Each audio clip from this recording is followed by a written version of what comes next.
ஒண்ணுமே வேண்டான்னு நாங்கள் இருந்தாலும் இருப்போமே தவிர பாஜகவோடு சமரசம் செய்து கொண்டு சாதியவாத சக்திகளோடு சமரசம் செய்து கொண்டு 10 பேரை உள்ள அனுப்புறதுக்கு நான் கட்சியை நடத்த தேவையில்லை. வன்னியர் சங்க மாநாட்டில் கலந்து கொள்ள பாமக நிர்வாகிகள் நோட்டீஸ் கொடுத்தது குறித்து விசிக தலைவர் திருமாவளவன் கருத்து தெரிவித்துள்ளார். எவனோ வழியில போனவன் அண்ணா வணக்கம்னு ஒரு சீட்டை கொடுத்தான், வாங்கி பார்த்தா அது மாநாட்டு.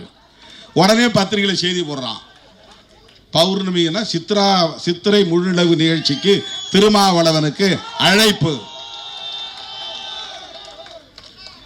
உடனே தினமலர்காரன் கொட்டை எழுத்து போடுறான். அது 2 பேரும் ஒன்னா ஆக்கிறதுக்கு திமுக தலைவர் முயற்சிக்கிறாரு, 2 பேரும் சமரசமாக போறாங்க. அதுக்கெல்லாம் வாய்ப்பே கிடையாது. அப்படி ஒரு நிலையில் விடுதலை சிறுத்தைகள் சமரசம் செய்து 10 இடங்களில் வெற்றி பெற்று என்ன செய்ய போறோம்? நாக்க வழிக்க போறோமா?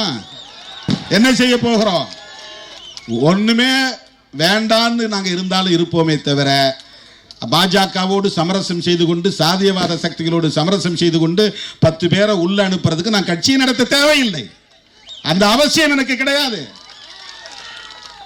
அப்படி ஒரு நிலைப்பாட்டை ஒருபோதும் திருமாவளவன் எடுக்க மாட்டான். கைகோர்த்து களமாட வேண்டும் என்று விரும்பினோம், கைகோர்த்தோம், களமாடினோம்.